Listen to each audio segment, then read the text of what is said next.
Welcome back to our DNA, where three generations come together and talk about life, legacy, and the stories that shaped us. I'm Brandon. We're here with Philip and David, and today we truly have an honor to have with us today our guest, Ali Kaplan. She's a songwriter, a singer, a creative spirit who's journeyed from musical theater to spiritual awakening. And that's led her to create raw music, authentic music, and music that's deeply self-aware. Ali's been on a 10-year journey. I can't wait to dive into it. Welcome to our DNA, Ali. Yes, thank you so much for having me. I heard about this podcast. Yes, this is so cool. So thank you so much for having me. Of course. This is what it's all about, is sharing our stories and everyone having a chance to leave something behind that means something to them and that could help somebody else, right? In the next generation or even today. So Ali, you grew up in musical theater, right? Yeah. Yeah. And you said kind of using performance as a way to express yourself and kind of overcome shyness. What was like your younger version like, and how did creativity become your your language? What was that? Tell me about your younger self and your transition. My younger self. So from the moment I was born, very shy, highly sensitive, this kind of person, and it was very hard for me to just talk my emotions out. So I was kind of found every creative avenue. I did art, I wrote stories, I like to sing. And then when I was 8 years old, my mom found this summer music theater for me. And the moment I did that, I was hooked. I did that for several, probably 8 to 10 years of musical theater. And it was really this whole process coming out of my shell because I don't know, I was talkative with people I knew, but just in front of other people, I was just so quiet, so uncomfortable in my own skin. But the moment that I was kind of given the chance to play someone else or really just have all the attention placed on me, I was like, wow, I can be seen, I can show up fully, because there was always kind of a taboo of needing it being bad to want attention from other people, wanting it being bad to want by other people, especially being in a very traditional family who were yeah, we go to college, we follow the rules. And here they had a little daughter who was look at me, I want to sing, I want to perform. Right. And I found when I did theater, it was just given full chance to express. Full range to express that, right? Mm-hmm. Yeah.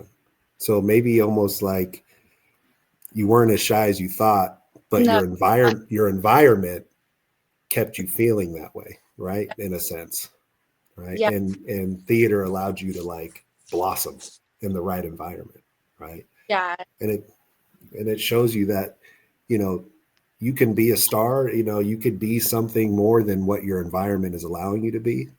You have to get yourself out of it, right? If you stay in that environment, if you're looking around and the people sitting next to you are not in the place you want to be, why are you sitting there, right? Exactly. But when you're a kid, you can't, you're not gonna be like, oh, mom and dad, you're not giving me the environment to express myself, right? Yeah. Although you could go back later and say it. So how did that grow you from there personally after realizing you weren't as shy as you were on stage as you were in person? How did you use that to find yourself and grow outside of theater? Well, there's been there's still kind of a juxtaposition. When you talk with me interpersonally, or I come across as a very shy, quiet person, and then you see me on stage and I'm this rock star type of person, and it's what the heck, who's this alter ego? And it's for me, it's just, I feel I have such a complex inner world that it just doesn't, I feel if talking to the average individual, it's I don't have all the time to explain what's going on in my head. So I create these kind of songs and this visual world and this visual, this performance style that's oh, that's who she is, because I and I also fashion, the way I dress and the way I express myself. It's just, I don't feel I fully express myself at any given moment unless I'm fully given it. Yeah. You're literally creating who you are. Mm-hmm. You create who you want to be. Yeah. Right? Yeah. and that is a very freeing feeling, and I think that's where the best things come from, is when you're in that space, when you can truly be yourself, and what you create from that space is yours, right? It's you. So yeah, you're creating yourself every day. So if you wake up tomorrow and you want to have a great day, create it, right? What do you wake up and say, Philip? It's your choice. Your attitude will determine your aptitude, right? That's right, right here. You got it. Right there, yes. Love it. Cool. But Philip will wake up and think every day that it's a good day, right? You have to. It's all mind over matter. I mean, when I was younger, I struggled with being positive. But then once you get your mind in the right space and you find the goodness in everything, it's easy. Because you can always, you always got to be excited just to open your eyes and show up and be able to do what you want to do. Yeah. And Philip, you've experienced more than all of us, right? Probably almost not combined, but not that much. But I've had a very colorful life, man. But would you say, colorful. one, because you say, yeah, you weren't the positive person, so tell me, kind of going off what Ali said, did you notice your environment was different when you were this negative person, your friends? Yes. And also, second part, did you see when you became the more positive person a shift in the people and the energy that you were attracting after that? Show me your friends right? Show me your friends and I'll show you where you're going. And I was hanging out with the wrong crowd. Okay. If you put yourself in negative spaces, you're going to be negative.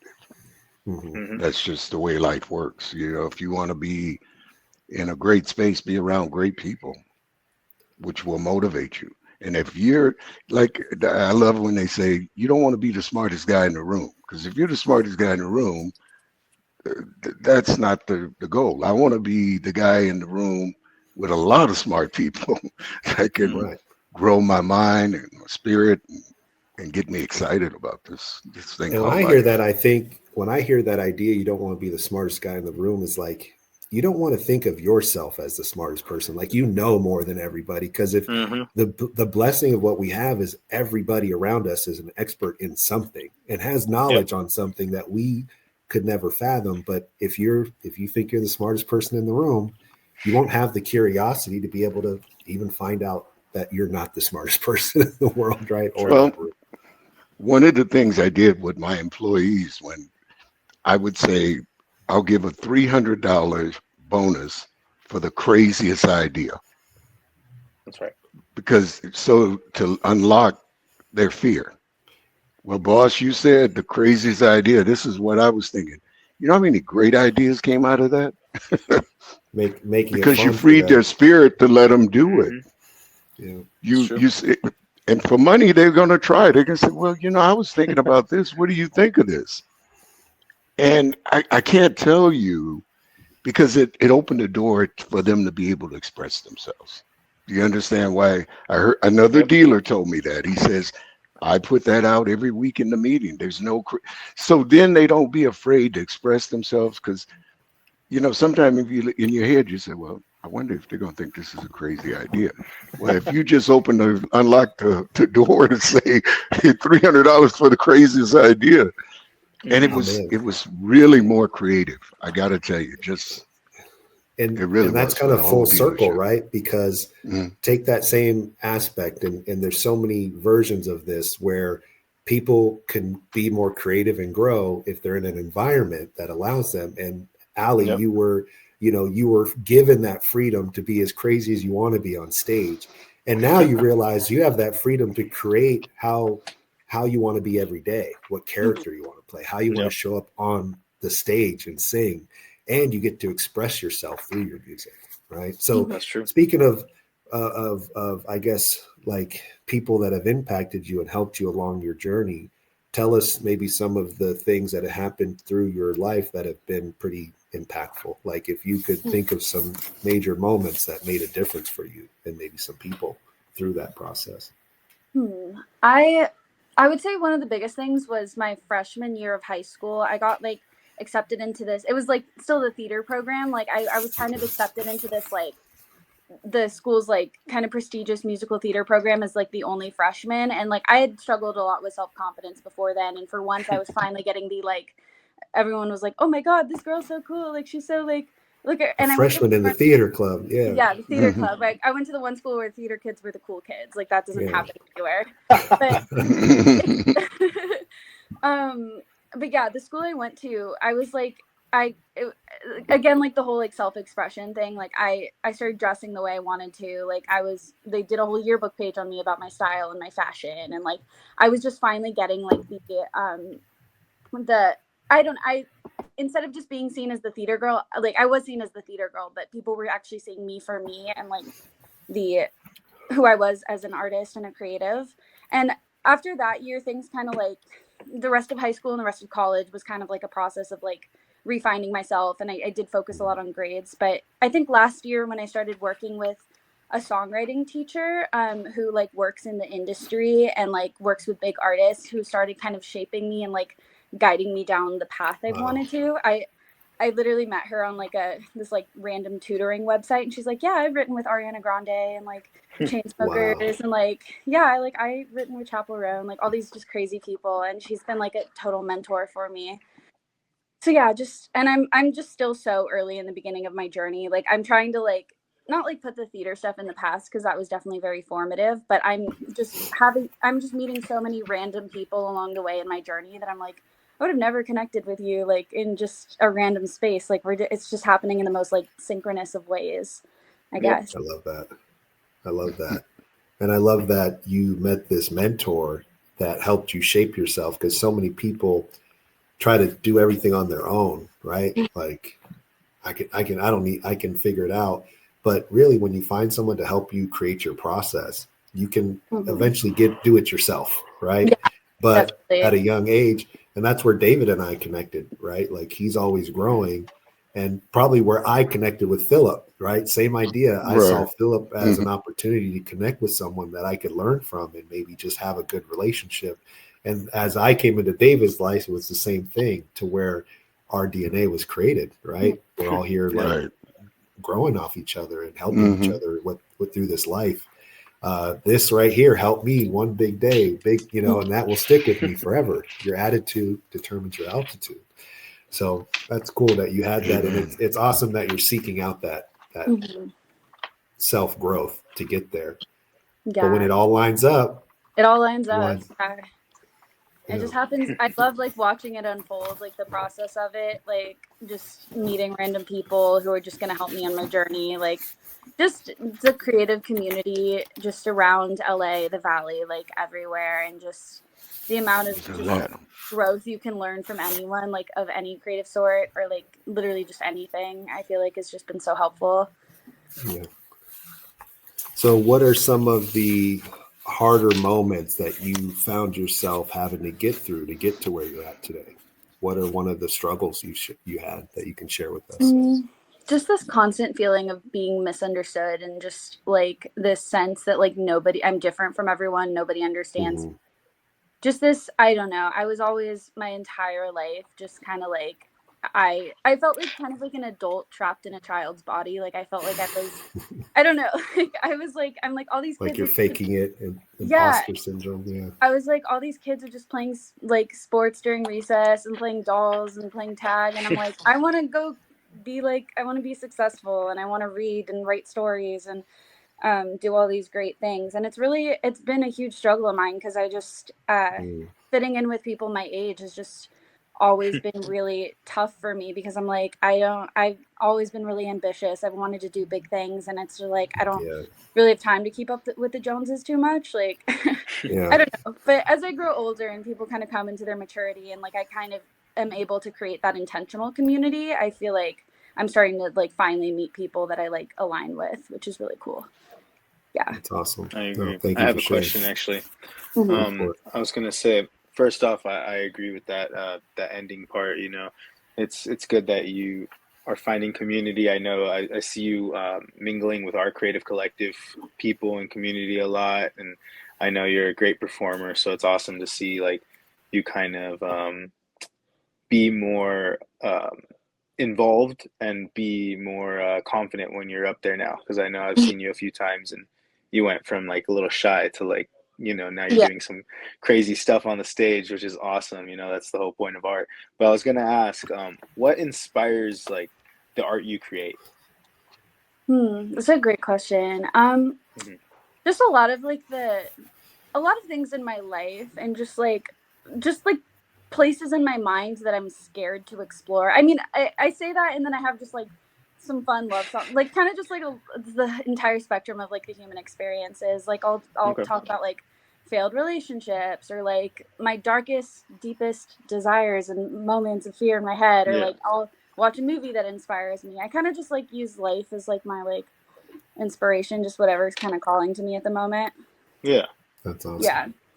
And do you have like, what's one of your most vulnerable songs? If someone was to click on that and try to listen to it, or what's one of your songs Yeah. that's like, man, this one, or two, what's one of your songs that you personally love of your Ooh, own that's a great question.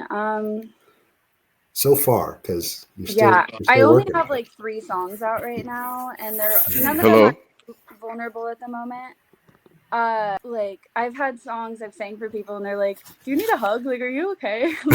I would say I have this song that I'm in the process of writing called "Scene," and it's like some of the lyrics are like, "Want to alarm you, don't want to be obscene, but I don't want to fake it. I just want to be seen. I don't want to scare you or say Damn. something mean, but I don't want to fake it. I just want to be seen." Kind of like my feelings of like I'm Okay. scared to speak my truth or share who I am because I've been called too intense. People, just a lot of my struggles overwhelm people, scare people because they don't want to go into that place in their own minds. They don't Yeah. want to think about the darker Be things that in life. vulnerable. Yeah. Yeah. And I think I can sometimes act as a reflection and a mirror to people who don't want to deal with their own shit, and it scares them. And a lot of people have left my life because of that. They're like, "Girl, you're too intense." And I'm like, "I'm not intense. You're not intense enough." So They're the wrong crowd. They're the yeah. wrong Yes. crowd. I like that. That's the wrong Yeah. crowd. Yeah. Yeah. When I grew up, that's what I had to experience. Because growing up in the inner city of Oakland, and I would share with people my dreams. And when you telling people that have no vision, your dreams, Can't see it. they'll make you think you crazy Hmm. because you're expressing yourself. And what she Yeah. had to do was get around people that were similar to her beliefs and Mhm. her faith of, I'm going to do this. I'm going to go after that. Because Yeah. there are a lot Yeah. of people you can be around that'll just poo poo all your dreams and tell you Mhm. you can't do it, you won't do it. Why are you dreaming that? So when you cut them. You cut them Yeah. and It get already rid of them. tells you they don't align with your plan. And if they Yep. don't align with it, it's not about you. It's about About that. It's that. just not, it's them. And that took me a long time to learn because, like Allie, thank you. You're being vulnerable with this, right? To the point where it's like, I didn't really think, I was a child in an adult body, right? And I didn't think I was accepted and I was different and I just wanted success and other people were playing with dolls or whatever it may be. But when you're in that position, often when you're maybe someone that is more creative and someone that is a leader, people aren't going to understand you. And Yep. you are going to be a little bit lonely in the sense that you do want to be seen, right? And if people aren't at your level, how could they see you, right? It's like you're shining too bright up there, right? But it doesn't mean you're not alone. And you have to learn that is a strength of yours, that you are different, that you are a leader and you are a star that can shine, right? And those people just aren't. But it takes a long time for a maturity to feel like it's not you, right? Yeah. Because at first you're just like, I'm different. I'm not where other people are doing. I'm not doing the things other guys were doing or girls, right? Yeah. But that's what's going to make you successful, right? Sure. That's what has you on our DNA today, right? Yes, I want to for share sure. something actually on that topic. You said something about people do not understand you, and I wanted to Mhm. share a quick story basically on something I've been through in that sense that kind of brings us all together. I remember growing up, I would tell my family members, mind you, they're my mom's side, a lot of them are teachers, principals, like executives in the school boards, so they're very school oriented. Right. So my life was always like, you got to go to college, you got to do this, that's the only way you can be successful. Don't get me wrong, they are successful people. Mhm. They're very uh, that's the one side of my family that's like very well off. So I was always raised thinking like I have to do good in school, and by the time I got to high school, I was struggling. Like I got straight C's. My school was considered like a prestigious school. It was like a charter school that just like kept winning decathlons and stuff like that, and I was just like a straight C student. So I struggled with that. But the thing was that when I told them that I wanted to be a writer, they kind of looked at me like, "You're not going to make enough money. You're not going to survive. You're going to be that struggling artist. Like, what are you doing?" Um, so I always thought like, oh, that means I have to have a backup plan. But by the time I got to college, I did everything, and it kind of, I kind of did realize like, hey, maybe like they were getting in my head. Like maybe this isn't my only goal in life. Like maybe I need to do something else to be successful. So I added on communication, started learning that, but somehow I still ended up going towards the school route. I was working at a high school for a little bit, jumped like 3-4 years. That's right. And then, obviously, if you've seen any of the episodes or anything like that, I had to leave. I was fired, and over something that I didn't even do. But anyway, what I thought was cool was, yeah, I was, fired. But that changed my life around, and it made me go back on path with, I want to be a writer. That's the only thing I've ever wanted to do in my life. So how do I make that successful? And first off, I created, the idea came to my mind, and Noah was obviously there with me, where we created Creative Collective.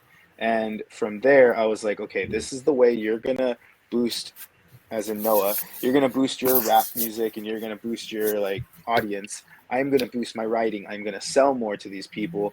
And we're also going to be able to have a good time. We're going to meet awesome people.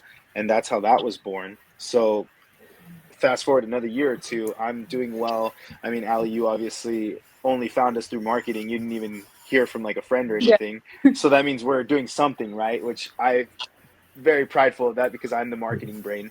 But anyway, thank you. What I was getting to was I go to my family's shindig. I forgot what it was. It was a birthday or something not too long ago, a few months back. And my uncle, who I very much admire, he's probably like the biggest bread earner in our family, and just like always been very loving and very supportive of everything I do. He came up to me and he was like, I've seen what you've been doing with your books. I've seen what you've been doing with your creative collective. Like, I think it's awesome. Like, I'm so happy for you. I'm so impressed by the work you're putting in, like, especially from, just how you've been growing up. Like, this is a lot, and I've seen the maturity. Felt good. So like that moment just like imploded like in the best possible way inside me. So that's awesome, man. I hope you guys all experience that experience. But yeah, and it's such a shift to go from like, all your hard work to someone that you don't even think is paying attention to you, in the sense of like and someone you respect and love sees your shine, right? And they're like, good job, good for you. That's worth it. Like, it makes it worth it just in that moment, right? Yeah, exactly. And it helps you push yourself that much farther, right? Because you never really know who's watching, right? And you don't know who's going to impact you.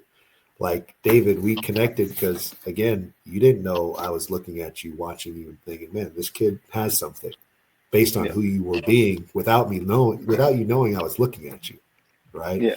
Same idea with Philip. I look over and I see Philip. He doesn't know I'm looking at him, but we're shoulder to shoulder, and I just see him with his family and his generations, and I can see the love and I can see the connection, and instantly I want to like congratulate this man. Like, man, you have amen for you. I can see you and your family. And I think that's what I said, man. Hey, you have a great, you and your family, something to where we just connected from that standpoint.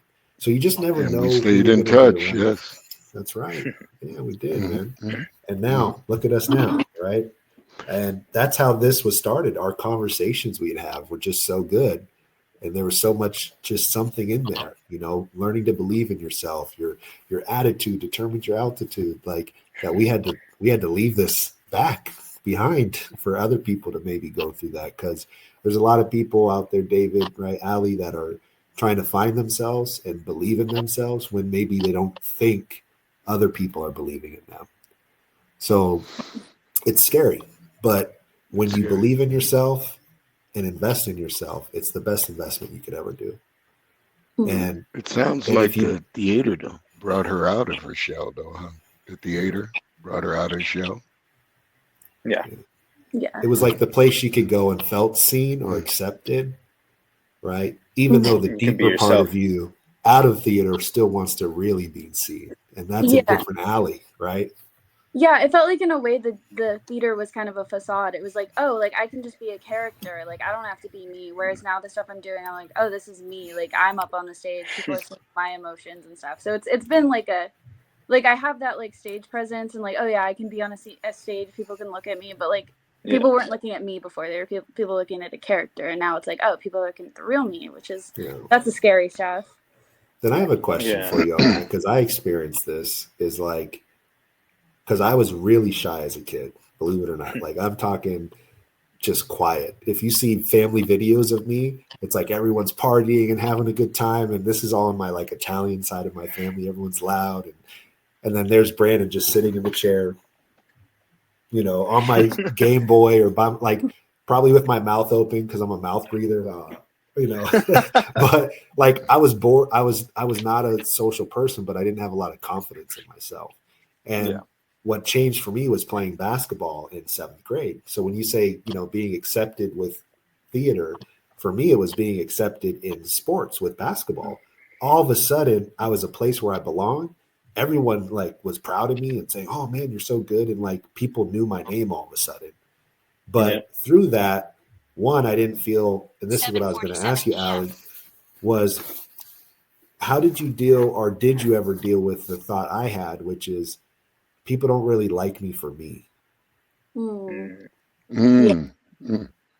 That's a Right. tough one. Even though I was getting attention finally, and it's like, okay, I can be this person. I can do that. Like I'm confident enough to be this person, but I never felt like people liked me. It makes me want to cry, right? It's like, oh man, it hurts my heart even saying it out loud, but it's true. Like I was like, people don't like me for me. And that part, when I heard you say your song, you want to be seen, like that's what I felt, right? And is that where that comes from, or have you struggled with people liking you for your talent versus yourself?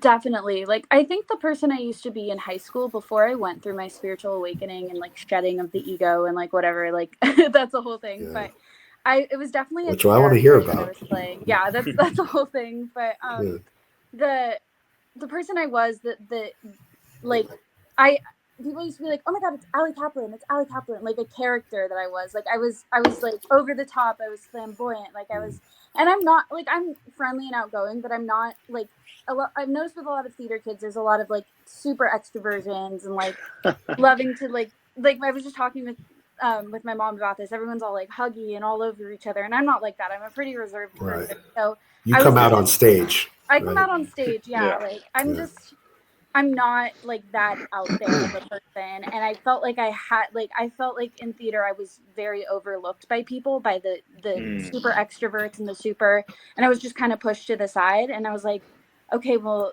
like I feel like there's a taboo in our society about being shy and being quiet, and I don't even know if it's necessarily that I'm shy. It's just that I'm quiet and introverted because I'm not afraid to talk to people. It's just like my demeanor is like that's something I've been very like insecure about, and I'm like, who could ever like to talk to me if I'm not this like loud attention grabbing person? And not that there's anything wrong with that, but that's just like not who I am deep down. So and that's kind of like where my, and then I'm like, oh, like am I only valued for my singing because that's where my like performance comes from? So it's a whole like battle I face with myself, and like who would I be without my music, who would I be without that? But like I don't. That's a whole thing. But. Well, I think that's where that self-love starts to come in, right? Where it's like you understand that you're not just a singer, you're not just a dad, or in my case, or you're not just a mom, you're not just you're so many things through every day of your life. And technically, I love what you started with, Allie. You technically create who you are in every moment. Like right now, I'm one of the hosts of our DNA, right? But an hour ago, I was dad. Right? So it's, you kind of are constantly creating yourself, and it's hard when you see something and you see the attention someone else is getting, and you feel like because of that, they're liked more than you are, right? Or something like that. I dealt with that with the older sibling, right? It's like, oh, everyone likes him more. And it's hard to deal with that, to think what someone else is getting is a reflection of you at all. And it's not, right? Yeah. It's like what they have is what they have. And what you're getting is what you want, right? You don't want everyone Yep. staring at you right now. And if you did, you could do it just like when you start acting. You can turn it on if you have to. And maybe it's not acting for some people, maybe it's something else. Yes. But at the end of the day, realizing that you are receiving what you want, and also that someone else's life, even if they're getting attention, man, and Philip, you could probably speak on this more than anybody. What you think you see in someone's life is not always what they're getting, and it's not always better. No, it's not always. That's why you got to be happy with your choices and who you are. And the hardest part is when you have a lot of money, you get a lot of friends, but they don't like you. They like what you have. Yep. And when I said I was in love with stuff, I had so many friends when I was very, very successful, but they didn't like me. And my best friend Charles used to say, Phil, why are you with these people? They don't like you. But yeah, they're good people, blah, blah. I'm trying to defend them, right? Right. Yep. You only have a few people in your life that are truly your friends. I mean, if you got if you say everybody's your friend, that's lying to yourself. I mean, Right. You got to keep your circle small and be around And there's people different that have circles. like thoughts. Like, Yep. yes, you got a there's friend different circles, circle. right? Yes, for sure. And know the difference, right? Like, just because someone's having fun with you or a coworker, it doesn't mean he's your buddy, right? Like, you have to go. Certain things have to. I like this idea, and I always say it when I'm talking to people. And I told David this earlier. Trust is earned, not advertised, right? Like, Yes. you earn trust. You don't advertise. You can trust me. Wait, why are you telling me? Well, let me tell you, being in sales my whole life, when people are overboard trying to tell you, and every other word is trust, Yeah. hold on to your wallet, hold on to your soul, because they're trying to hide take your kids, hide your wife. hide your wife, your kids, your grandkids, everybody, because the people I've met in life that try to stand to convince you they're honest. Yeah. They weren't honest, man. I hate to say it. They were not honest people. Why are you trying so hard? When you have to try that hard, and every other word is, I'm being Trust honest. Me. Well, what? Yeah, trust me. Yeah, okay. Trust me. Yeah. Yeah, sure. Yeah, exactly. It's got to be earned by you. If the action don't match the words, be weary. That's true. If the action don't match the words, I agree. be weary. We say something. I'm in a men's group on Monday nights in my church, and we always say actions over words over time, right? So actions over words over time, because one action doesn't mean it's completely, but actions over time start to be real, much more so than words, because words are nothing, right? So actions over words over time. Words are just words. Yes. Yeah. And it's hard though, because I like the things, Ali, and thank you again for bringing these things up, because I like the idea of the real vulnerability of leaving out our message, right? And the truth is, even as being successful now and starting to grow yourself, even where I'm at, David, Philip, I've still had my struggles of that confidence. Am I good enough? People don't like me, and reshaping those thoughts and changing those ideas in your mind is the true growth that I've had. I still struggle with it sometimes, but I'm able to quickly change that mindset sooner. And one thing you said too, Ali, earlier was that, other people maybe don't want to look at themselves, and maybe you're too much, and hey, maybe sometimes you are too much. I don't know. Right. But what I've learned in life is I really wanted success for people in other ways that I wanted it for myself. And I'm a pushy person. Like, I push myself every day.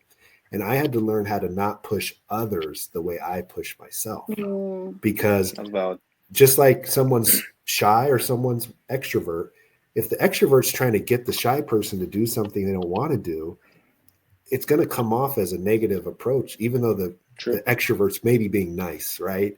And it's like, maybe they're right or whatever it may be. But what I've had to learn is like the success I want for somebody else, and either that be financially, emotionally, spiritually, the connection I want them to have or the maturity I want them to get to is not in my control, right? And it's like, I have to let people be themselves. And my job is to see who people are. But I love how Think and Grow Rich leaves the book. David and I connected when we were reading it, but it was saying this list of things that people should look at. Yeah. But at the very end of the whole book, it says the hardest thing is for most people to even look at themselves, though, so they will never change, essentially. Yep. Because to look internally is the scariest, hardest thing to do. So, Allie, when you said that, I was thinking, man, I know how many times I tried to help people and it felt like I've created a distance because of it, but also how I've learned to, pull back on that, but also how hard it is to get other people to want to look inside themselves the same way we are trying to do, right? Because we want to grow, and people are scared of that. And that's where you start to know who your people are, right? Because we could probably all have a spiritual and awakening conversation right now, and the people listening are gravitating towards it. Because there's a lot of people that don't want that vulnerability for themselves, and they put everything else out, including you, Allie, right? So it's not a reflection on you and anyone listening. It's like, if you're more in touch with yourself, be thankful for that, right? And what I've learned to do just from a confidence standpoint is, I have a strong faith that I'm like, God's put us here on earth and I have one go at it. And as much as I may like my body or something on me that I'm usually judging, at the end of the day, when I use my eyes and I look at my hands, I'm like, God gave me a body, a vessel to go through my day, right? And I got a big, like SUV kind of vessel here, and I'm happy with it. So there's times where I may knock myself for not being perfect or something like that, or the way I looked or my weight or anything, but I start to learn, like, I'm so thankful that I have the ability to see this day and see my hands and walk, and move and sing.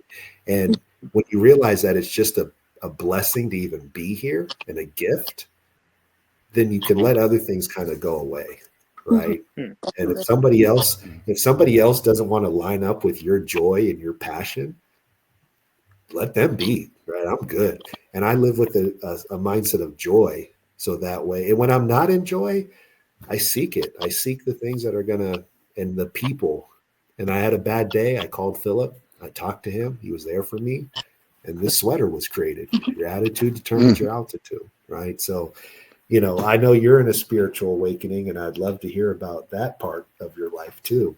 Yeah. But without going, I guess, too deep, maybe a whole new episode, tell us a little bit about when you say spiritual journey, just tell me a little bit about that, or tell us what that was like for you, or is like for you. Yeah.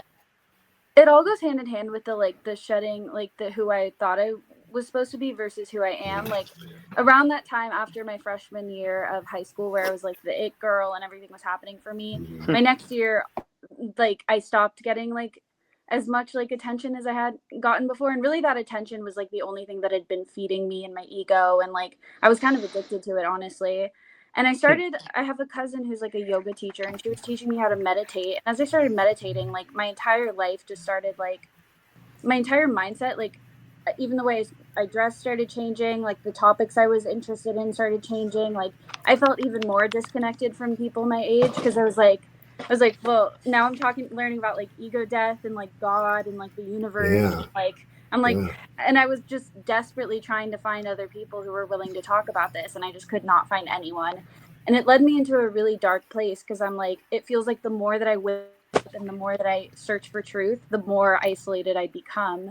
And it's why it should be the opposite. It's spirituality is supposed to bring you towards more love and light and peace, or we think it's supposed to, but it can also bring you to some really, really dark places. And up until recently, it's been a dark place until I really started trusting the universe and really developing my relationship with God. I don't know if I want to get if we should get too into that. I was about to go there for you, okay, but you said it first. Totally willing to go there. just I've had so many recent experiences and like life-changing things that like has really cemented my belief in a higher power and, to be honest, Yeah. God. Like I was not raised religious. I was not like, I had kind of like I was like, I don't want anything to do with religion, but it's just, Yeah. I've had so many like miracles recently happening because I've been open to it, because I've had so much anxiety and so much shame and so much fear and just so much like Yes. bad experiences that happened to me. But once I really started allowing it to come into my life is when beautiful things started happening. Well, Mhm. when you were talking, that was the first thing I was thinking when you said isolation, Mm-hmm. because really why we're here is to build the closeness to God. Mm-hmm. And Mhm. even as you were going through the right process to go through that, it also put you in a place of isolation where you felt like it wasn't. But once you put your focus, and really being isolated is a blessing, because now Mm-hmm. you can focus on your relationship with God. Mm-hmm. Yeah. You can put out all the noise. And if you learn to focus on why you're isolated and what that allows you to do, it can bring you out through the fire, right? Mm-hmm. And when I think of my struggles, I think of, and ego was one of our episodes a few episodes ago, and from Philip, the idea of ego is edging God out. Mm. Okay. I like. When you're Mhm. edging God out, and when you feel like, oh, I'm by myself, when you're making it about you, I made the money, Yes. right, Philip? I'm lonely. Right. I'm sad. I'm this. I'm being a victim. I'm successful. When it's about you, you're edging God out. Mm-hmm. And you went from feeling Ego your is loneliness, mhm. which is your ego, and you shifted your focus on God. And when Mm-hmm. you look at that, he starts to bless you, right? I got chills thinking about it, because Yeah. now you start attracting things that he wants to give you, because he prepared. And you Mm-hmm. attract a different type of person too when Exactly. you let the humble side of yourself. And that's what it sounds like you did. You had this great experience with your ego being fed, Mm-hmm. and then you had to humble yourself to really center yourself. And Yeah. of all the people, I've had the misfortune and fortune to understand what's happening to America today is there's a lot of people that I see are falling into the same space I was in as a younger man. They think money's going to cure all and do all, and they're not looking for what's really valuable. And Yeah. that's why relationships are down and people are not centered on what's really, really important right now because Mm-hmm. what they're selling us is with Instagram and all this stuff is this perfect world, and that's such a BS thing, you know. Yeah. I Mm-hmm. mean, you know what I mean? Like Yeah. you see on Instagram and everything, everybody eating these perfect meals, and they're at these great restaurants, and you think they got it all together.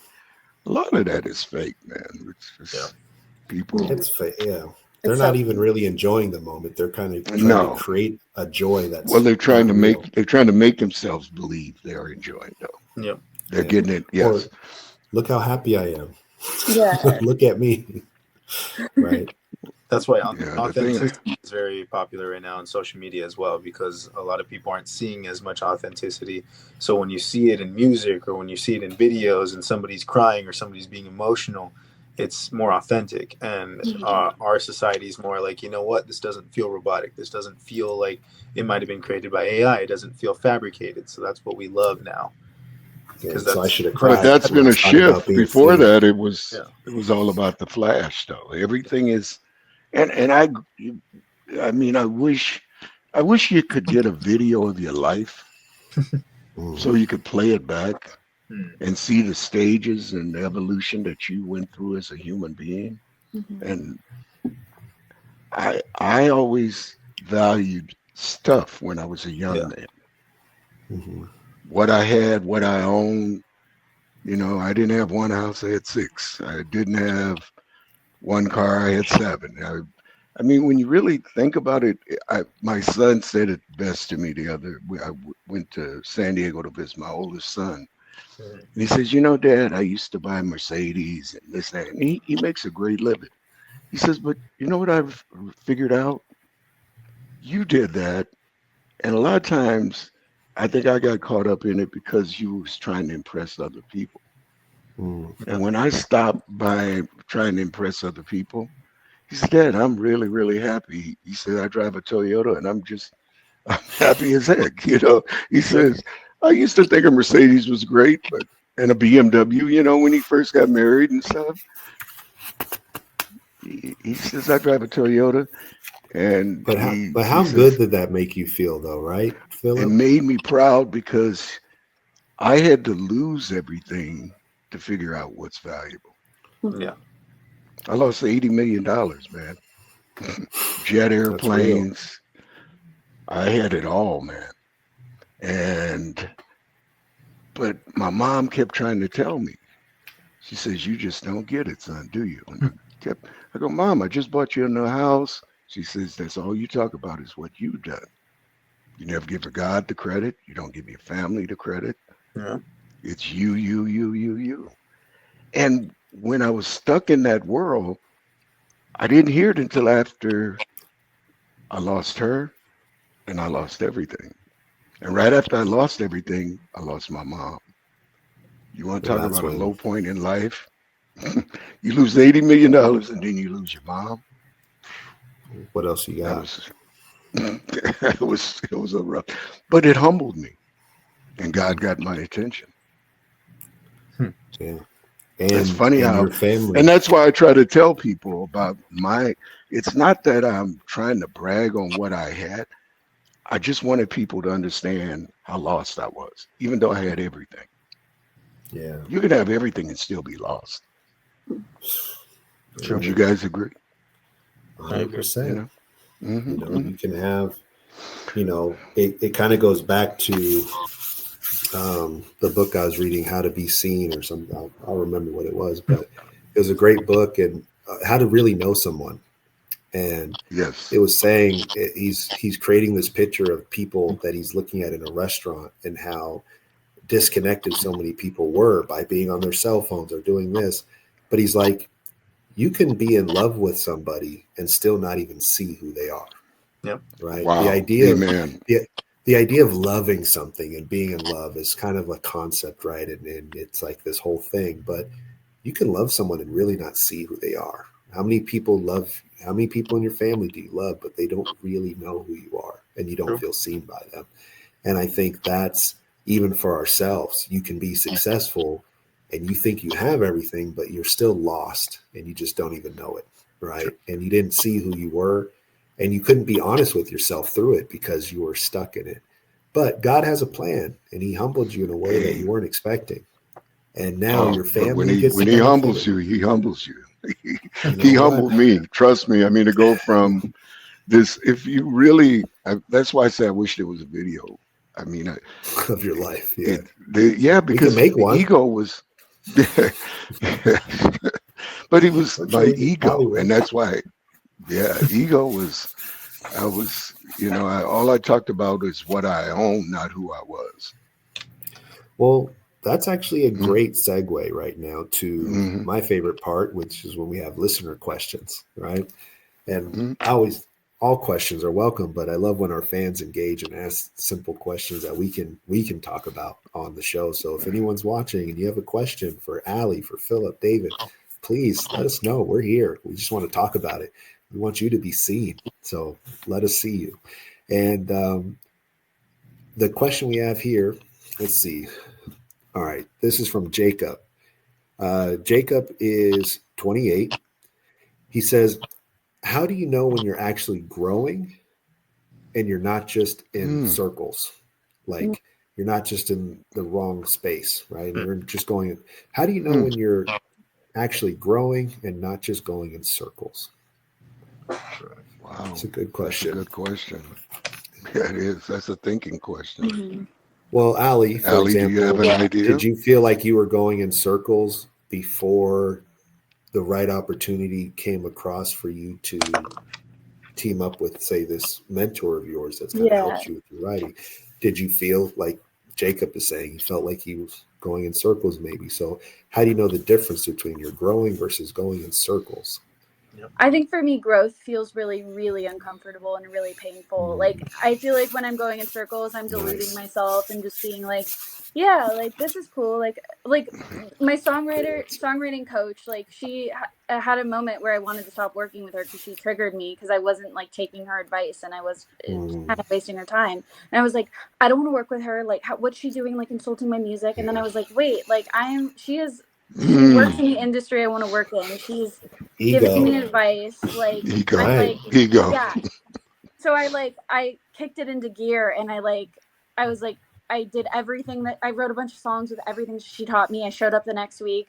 She's like, oh my God, you've like improved over the last week so much. And just like ever since that happened, it's just been like improvement after improvement. So I needed, like, it was very, very uncomfortable. And I was like kind of shocked, but I like that. You're not growing if you're not uncomfortable. What a great answer. Well, growth is about people. If you are lucky enough to be in a group of people that will tell you the truth. And Allie just mentioned she was telling her what she saw that she could improve on. But if you don't receive the message, it becomes like you're critiquing my music, you're saying this, you're saying that. But if you have an open mind, that's when you're growing. When your mind is open, your spirit is open, and you're willing to listen. That's right. Then the growth will come, right? The growth comes when you know, God gave us 2 ears and a mouth for a reason. And my younger self, I did a lot of talking because I was a good talker, but I wasn't a very good listener. So My older self is I'm a better listener than I still know how to express myself, but I like to listen to people and try to encourage them to bring out the best side of them. Because that's what we're all trying to do, is be the best version of ourselves. I like that. And what I got, and we're Jacob, all different generations. Yeah, well, I was going to say to Jacob, to like what I got out of what you just said, Philip, is if you want to know if you're growing, Jacob, ask yourself, who are you listening to? Whoa. Right? Because who are you listening to, Jacob? Right? Are you growing? Ask your question. Who are you listening to? And you'll know the answer right there. Right? What about you, David? What would you say to Jacob? How do you know when you're growing versus going in circles? So I'd say that, you know, it's kind of like the definition of insanity. You know, if you're doing something over and over and over again, thinking that anything is going to change, then you're obviously insane. You're going in circles. You're obviously going in circles, right? It's the same thing, you know. So that definition of doing that over and over again, that's how you know you're not growing. Because when you are doing something and you know it's not right, if it's not working, why would you do it again? How does that equate to personal growth? How does that equate to you getting closer to your success if you know it's not working? It's like somebody gambling like the lotto every single day, paying $5 every single day, knowing that damn well they're spending $100 a month on, you know, something they're going to lose for sure. Why do they keep doing that? It's because on that one chance to win. And it's because of the ego. It's because they believe that they're right in their head, so that means they have to win. But in reality, they're not gonna. And there's a reason for that.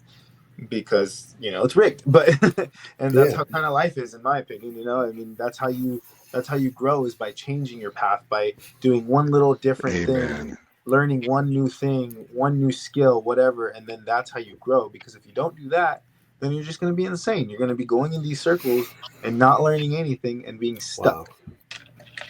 Wow. You guys, first of all, y'all crushed it right now on your answers. Because what I got, like, for you, David, is like, for Jacob, for example, or anyone listening, are you asking yourself if you're growing? Well, what's one thing that you're doing different every day, right, that you're trying to change?